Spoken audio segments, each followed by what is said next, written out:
თუ ცხვირისმიერი ასოც შეთანხმებებით გაბნევს და ვერ იგებ, როდის უნდა წაიკითხოთ ცხვირში და როდის არა, მე გასწავლი ერთ ხრიქს, რითაც ძალიან ადვილად ისწავლი, როდის უნდა ვთქვათ ცხვირისმიერად და როდის ჩვეულებრივად.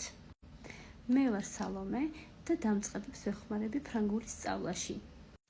თუ გაინტერესებს ჩემი ვიდეო, დარჩი და გამომწყევი. ცხვირისმიერი ასოც შეთანხმებებია n, m, in და im. in და n იკითხება როგორც an, im და m იკითხება როგორც am. ახლა განვიხილოთ, როდის წავიკითხოთ ცხვირისმიერად და როდის ჩვეულებრივად. ასოც შეთანხმებები in, n, im და m თუ დგას თანხმოვნების წინ ან სიტყვის ბოლოში, ყოველთვის ვკითხულობთ ცხვირისმიერად, როგორც an, am, ანუ გაღებული პირით n და m ძალიან ყრუდ უნდა გვესმოდეს.